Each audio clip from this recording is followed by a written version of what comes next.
Hi guys, John T. I'm Jeff here. Welcome back to the channel. Thanks for coming by today. I wanted to give you an answer to a question I get quite often, and I thought it'd be a great time to do it. I'd just take a little walk around Buddha Hill today because it's an interesting place. So Buddha Hill, if you're not familiar with it, is located on Pratumnak Hill. It's between Jomtien to the south and Pattaya on the north. And it's a large hill that kind of goes out into the water that separates the two bays. And on top of that hill, you're going to find Buddha Hill, and then you're going to find a viewpoint. And that area is, much of it is a national park. And just to the middle of it, I'd say, is Pratumnak Road, which is the road that goes up the hill and cuts over through to the other side. Now, if you follow a second road between Pattaya and Jomtien, you're about half a dozen blocks away from that road where it goes, but it does run back into second road. So you could take off there and then go over to Buddha Hill, which is where we're starting out here. So this is a good walk. It's a walk I do regularly because it's right across the street from my condo. It's got a nice path because it's an old roads that used to be open.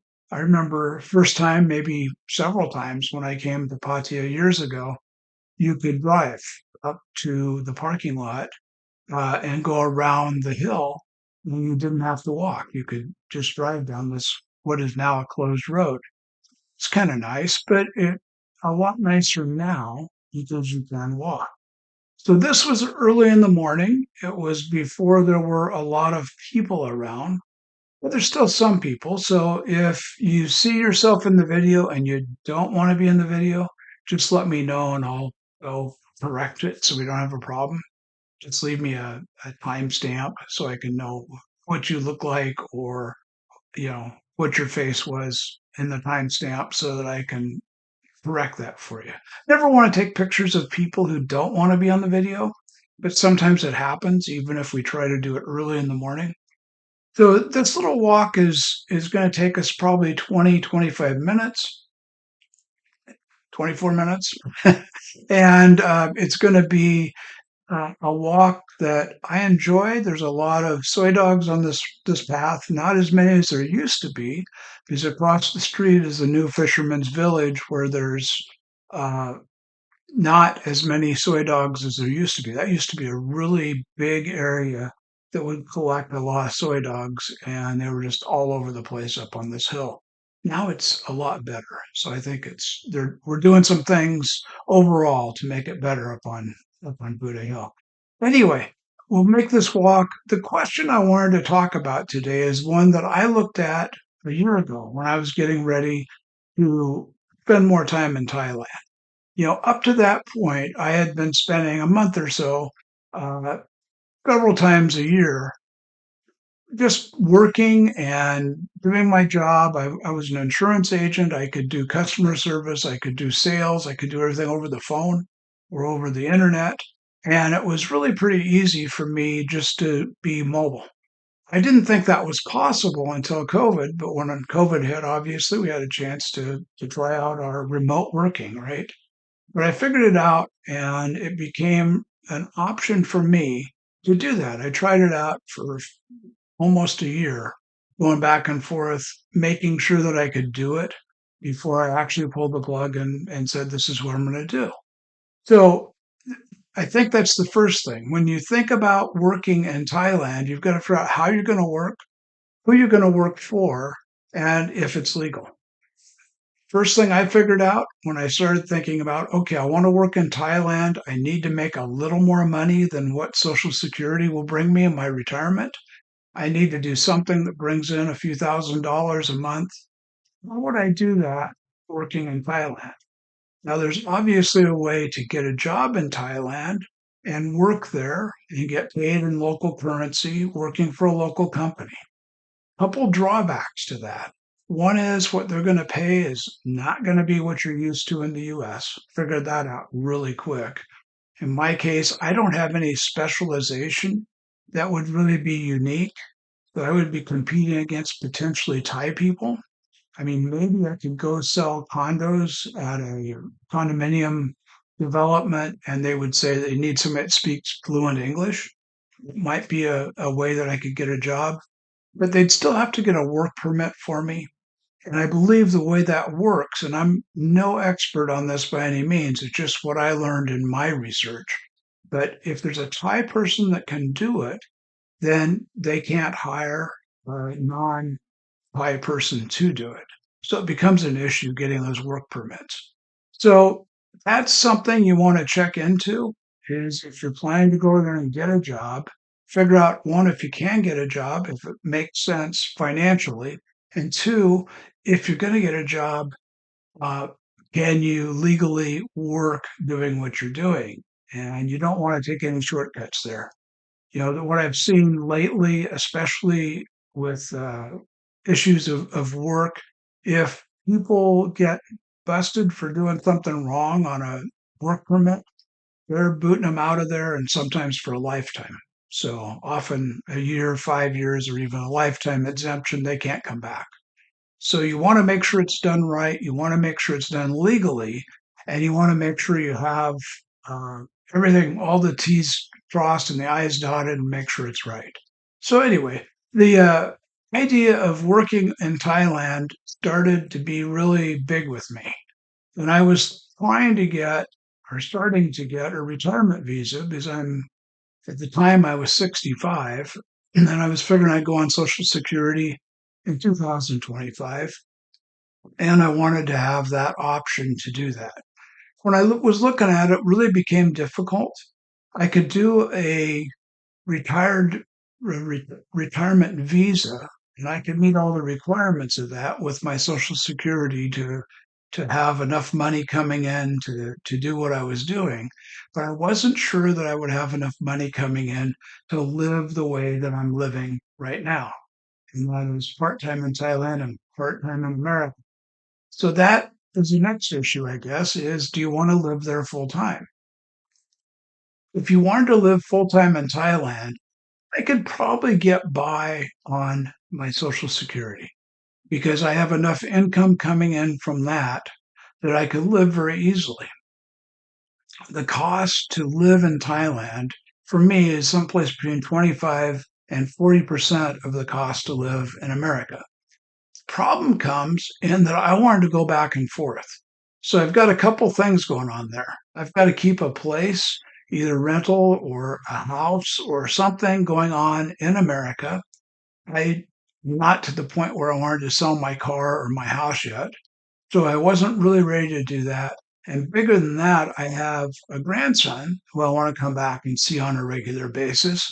And I wasn't ready to leave him without, you know, without doing that yet. He's 14 and, the age, that teenage stuff, it's tough. And he and I still spend a lot of time together. So I wanted to make sure that I was there to support him. So full time in Thailand for me was not really an option, but working for me was going to be a requirement. So I figured out I really couldn't get a job full time in Thailand for a couple of reasons there.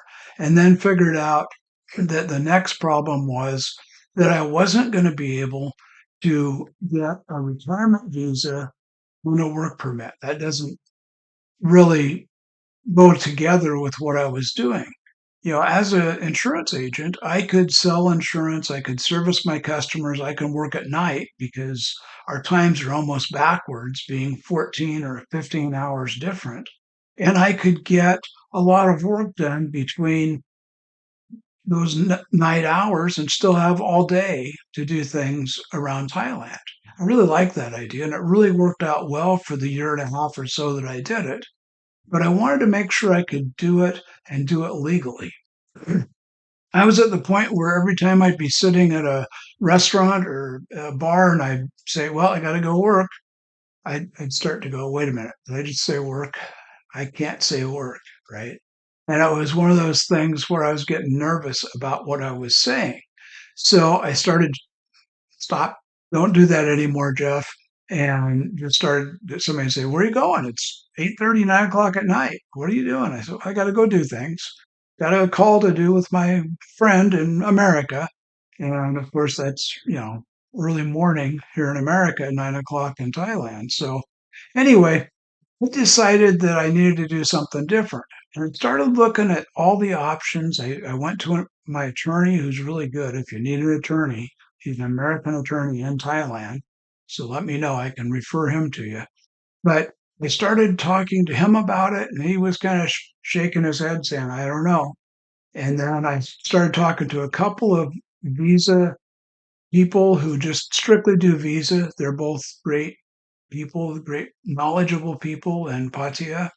And both of them were going, there's really not a way to do what you want to do.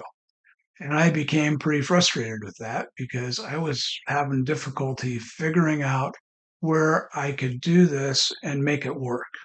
Well, I figured out fairly quickly it really wasn't going to work. I was going to have to give up something in my mix. And that was pretty depressing.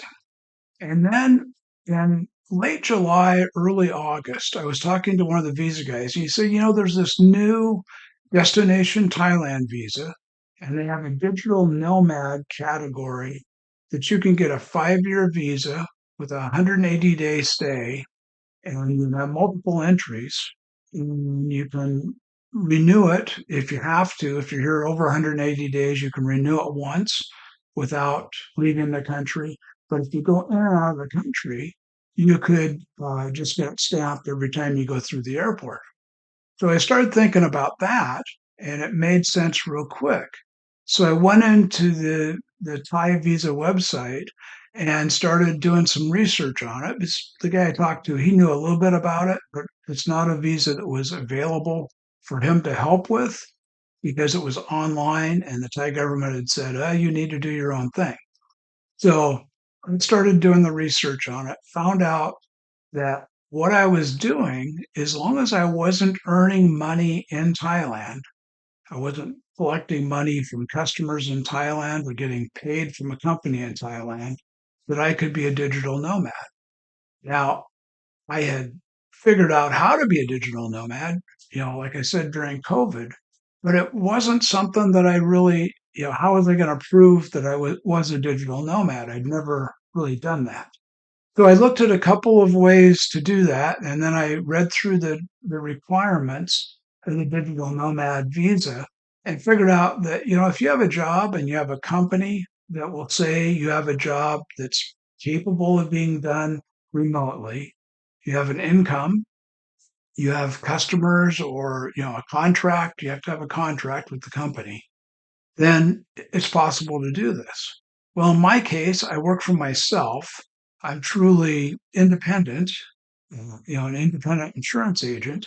So I had to come up with a contract from my LLC and then provide all the documents, contract, my LLC incorporation, my everything that I had to do that they were going to ask for. It took me a few days to do. Once I had that information together, I went in and started the process in the e-visa system, and it was really pretty easy.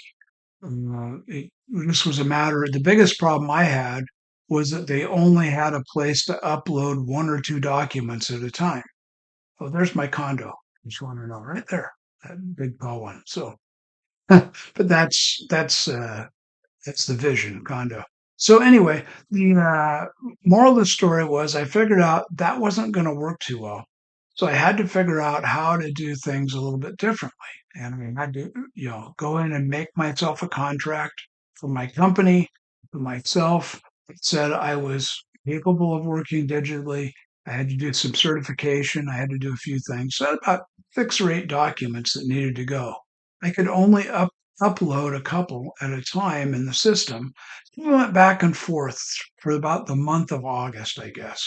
And then the first part of September, I got word that the visa had been approved, that it would be available the next week on the site. I could download it, and it would be a 5-year digital nomad DTV visa. So I think that probably for many people that need to work, finding a remote job first, and then having that documentation, go in and make sure that you can get the documentation. Let's say you take a job from somebody that says, "Yeah, you can work remote. We'll pay you whatever." But you want to go in and make sure before you take the job that they can provide you with the documentation that you're going to need. And you just go into the e-visa website for the Thai government, and that'll tell you. Anyway, that DTV visa has been abused in the last year. And I think a lot of the abuse came from the neighboring countries. They were bringing people in illegally, really, to work. They weren't really going to school, or there's 5 categories on the DTV. One of them is going to school or learning to cook or learning the language. There's a lot of things there that people were probably coming into the country illegally, working, and then they got busted. In some cases, those were call centers and places that were doing things probably illegally.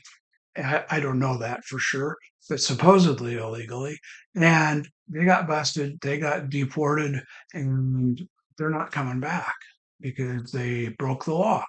And Thailand's really, it's not like the US. US, I mean, you get deported, you probably can sneak back in, or you can apply through various waivers and things to get back in. But in Thailand, it seems like if you don't do it right, you're going to end up with a real problem.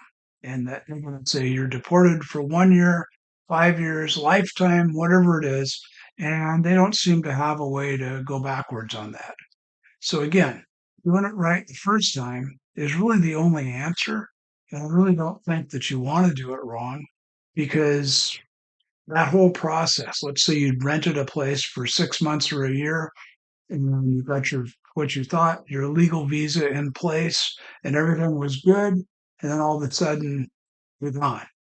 And I know a guy who was working in a restaurant. He was manager of a restaurant. He'd been there for a while, but he overstayed his visa.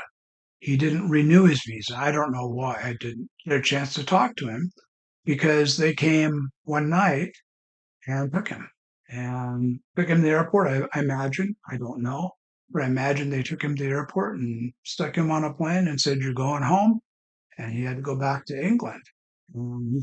What I was told by his boss was he won't be coming back because of that. So they're really serious about this in Thailand. And I guess I can't blame them, because they are very serious about a lot of things in Thailand that maybe in other countries we're not as serious about. So make sure that you're doing this right. When you start looking at doing the visa, start looking at becoming a digital nomad, do your research, do your due diligence, make sure that what you're doing is right, make sure you have a job that you can get the paperwork that you need. And then when you finally get online to do it, make sure that you understand it's going to be a process. It's not going to be one and done sort of thing. It's going to take a couple going back and forth, at least in my experience, in order to even upload all the documents. Then they may have an issue with some of the documents. You might have to redo them and send them back in. But once it's done, I've been back to Thailand 3 times on that digital visa now, and it's working great. I show up, they stamp it, put a note in my passport that says e-visa, and put the date on it, 6 months out from the day I arrived, and I'm good. Now, I think, again, going back and forth through the airport's probably really easy to get it stamped. I've heard and I've known a couple people that have tried to go in and get it extended, and immigration actually put them through the process of almost reapplying for the whole thing again. And that might be partially because immigration doesn't know that much about this visa yet, and they're still trying to get all the word out of how to process it. And it's only a year, it's not even a year old. I think it came out in June or July last year. So there's still things that are going on, but if you did your 6 month report, you may have some stuff going on there. I haven't been there a full 6 months. I've been there 2 and 3 months, the times I've gone. So it's something that, when I come and go, it's not been a problem. Again, you may hear stories about people who have problems with it. My attorney, for one, will tell you he doesn't like the visa. And I understand that. And it's probably for a number of reasons.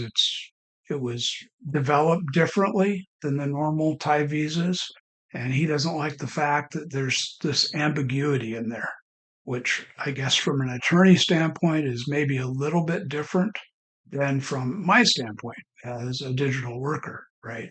So being a digital nomad has some advantages, especially in Thailand. I think, the cost of living is much less. I'd say that you could easily get a nice new or fairly new condo in the Pattaya and Jomtien area for under $700 a month. I paid my last 6-month contract I did before I bought my condo was right around $680 a month for a 6-month contract. It was brand new. I think one other person had stayed there.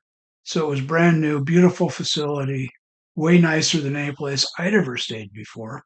And it worked out great. Because that kind of price, well, you can't rent anything in America for that price, right? You'd be renting a really small place that doesn't have much going on. So think that's good. The cost of food, it's still way less. You can have a good meal for $5 to $10 versus here. If you go to McDonald's now, you're going to spend $12 to $15 for a meal, and it's not going to be that good of food probably. So think about that. And then if you start looking at everything that you do, all the things are going to be less. Now, the one thing I'd warn you about is you can't come to Thailand living there for more than, several months and live the way that you do when you're a tourist in Thailand. Being a tourist in Thailand, you can go out and do a lot of things that don't make sense because you're there for a short time. You're on vacation, you're on holiday, you're having fun. You're doing things that you normally wouldn't do at home. You're living in a lifestyle. Maybe you're going out to eat more often. Maybe you're taking tours. Maybe you're going out to the bars way more often than you normally would. But when you start to look at this whole process of being in a place longer, you need to set up a budget. And I know that word is tough for a lot of people. It's tough for me. I don't like living on a budget, but I figured out fairly quickly that if I didn't kind of put some limits on myself, then it was going to be very hard. And I think that's something that is, you got to figure it out because it's important. Now, living the lifestyle that you're going to live, the way I do it is I say I'm going to spend X amount of baht each day, and then at the end of the week, if I have a bunch left over, which I normally do because I don't spend as much as I think I'm going to spend each day, but at the end of the month or end of the week, I can go out if I say, okay, I want to go to the bar tonight, or I want to go out to whatever and do whatever, have a nice meal and drinking a bit. I can do that because I've got the cash to do it. I think there's an easy way to do everything. And budgeting to me doesn't mean tracking and everything else. It just means I say, this is how much I'm going to spend. And if I've got leftover, I can go do something else. Now, maybe that'll work for you. Maybe it won't, but it's the way I do it. That seems to work pretty good. The other issue you're going to have that you've got to remember is that there's more expense moving around doing things because there are going to be times you need to go or want to go someplace, and you're going to have to rent a car or get a person to drive you. I don't drive in Thailand. I don't read the road signs. I'm not going to drive where I can't read the road signs. And I think that's a good way to do it. But, for 1,500 baht a day, 2,000 baht a day, you can easily get a car to take you wherever you need to go. You might have to pay some gas beyond that, but that's just a good way to go. So think about the way you're going to live, how you're going to live, what you're going to do for work, and then set up your lifestyle that way because it's going to be fun and it's going to be a great way to do things. You're not going to be excluded from doing things other than you're probably not going to be able to get a job. You can't say, I'm going to go to Thailand and work in a coffee shop for cash. Probably not going to happen. There's a lot of Thai people looking for those coffee shop type jobs. So don't expect that's going to happen. Do it right, keep it straight, and make sure you do it by the book because it's really important that you do. So we're up here at the top of Buddha Hill, and this is looking over towards Jomtien. This is, you know, looking straight towards Pratamnak and down to the beach. And there's the big Buddha. And I think, this is a beautiful place to go. If you've never been up there, especially in the morning before everybody's all set up and things are going on, it's a nice time to go up there. Air's pretty clean up there normally, and you can look out to Pattaya and you can look out to Jomtien, get a nice view of everything. Get some time up there by yourself if you want to meditate or if you want to. There's places to sit, there's places to look around. Obviously, a lot of Buddha statues. I don't know that much about Buddhism, but I do know that when you bring a Thai person here, that they're going to spend some time at many of these different statues and do their merit or whatever they're doing. Again, but it's an important place, and it's a place where a lot going on during the day. This time of the morning, this is about 7 o'clock. So, anyway, I hope you found this helpful. I hope that you enjoyed it. Hope you enjoyed the walk up here to Buddha Hill. And if you did, please like, share, and subscribe. And I'd love to see you back next time. This is John T.M. Jeff. See you next time. Safe travels.